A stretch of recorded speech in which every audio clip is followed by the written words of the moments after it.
This is a short review of Yasi Pro Resilient Design Concept. To justify the Yasi Pro Resilient Building Design Concept, in structural analysis and design, the weakening, sacrificing, or corrupting the full strength of beams and the structural frameworks to distribute the parts of it to strengthen or to increase the strength of columns is technically wrong or mistake. And I know most of you will not agree. But I know you know it was the mechanics of elastic design concept. But you will never achieve the resilient design if you can't abstain in the idea of elastic design. Sa elastic design, may simpleng pagkakamali na ininject sa konsepto. Ginawang poor o insufficient yung beam system sa gravity loads para maging sufficient yung strength ng columns na nagdulot para mag-flex ng husto o kuminding-kinding sa lambot yung structural frame every time na may seismic events. Dahil sa ginawang elastic condition yung frame sa elastic design, ay hindi maiwasang maging maalog o shaky yung building every time na nag-oscillate ito sa seismic forces. Dahil sa pagiging masyadong makinding ng elastic design ay ang ginawa dito, kinontrol yung lateral drift o displacement by increasing the flexural rigidity ng members ng frames. Ang naging problem naman kapag in-increase yung flexural rigidity, ang target doon is to reduce the drift at displacement. Naging sobrang laki naman yung mga sections ng members ng frame at na-overdesign na. Ito naman po yung proposal na design solution ng Yasi Pro Resilient Design Concept. Sa Resilient Design Solution, ang consideration dapat sa gravity loads pa lang ay resilient na yung design mechanics. Sa resilient design ay walang insufficient o poor system na supports o members. Yung beam system ng frame ay sufficient na nadadala niya yung direktang load na kanyang dinadala. At hindi na binabawasan yung bending moment strength ng beam system para i-distribute sa columns. At 100% na dinadala ng beams yung bending moment na direktang naka-attach na load sa kanya. At yung column system ay purely axial stresses na lang yung kanyang dinadala. So yun yung sa gravity loads.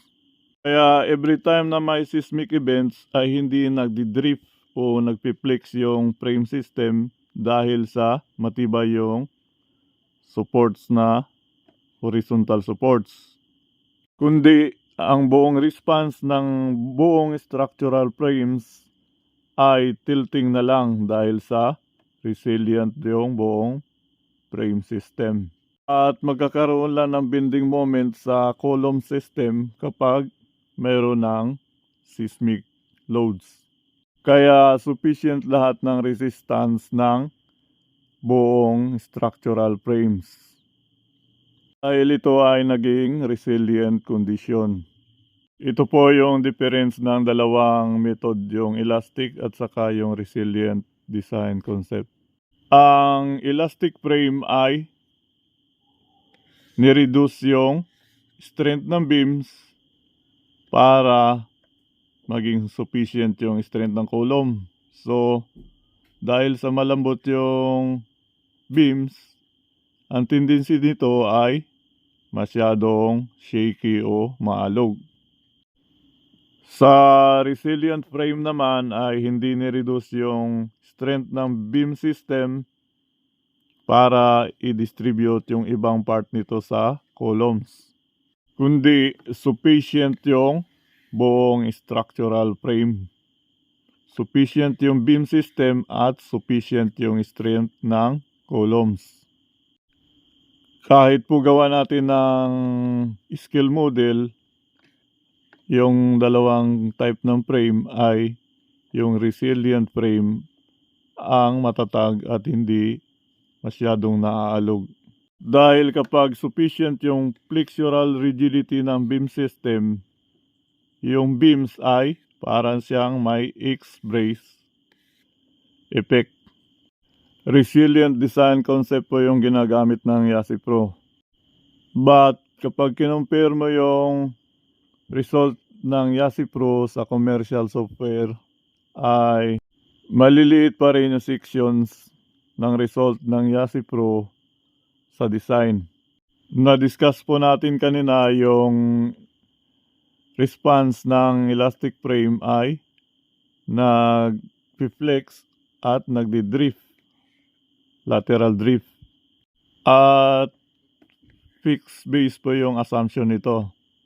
Ang mechanism naman ng resilient frame ay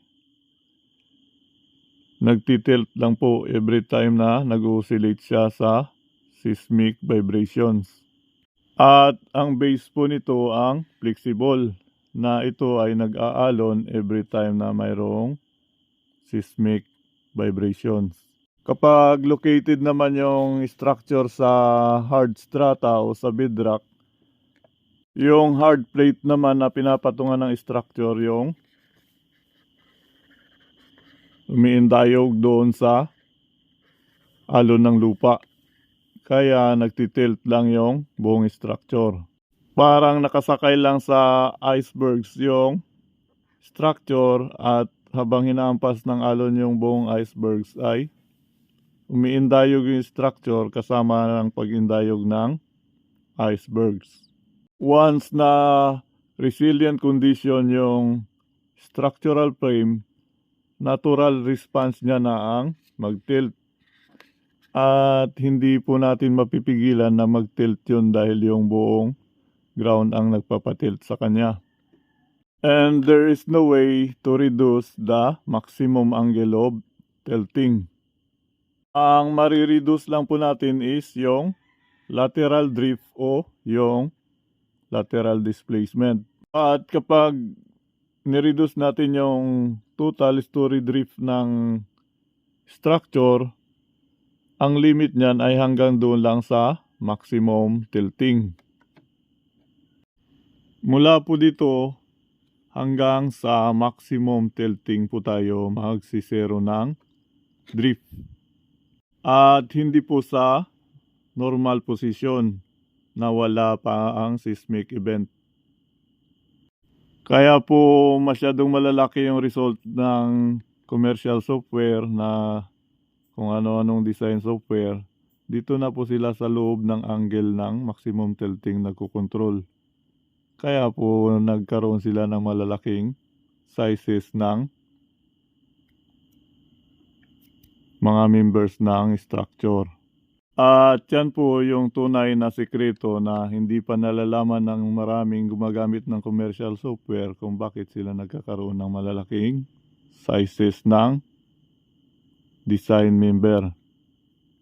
Dahil po inignore ng konseptong ginagamit nila yung importance na pinaka-importante sa lahat, yung maximum angle of tilt kapag nasa resilient condition na yung frame system. At ito po yung Yasi Pro Resilient Design Concept. Maraming salamat po. Thank you and God bless. And God bless Yasi.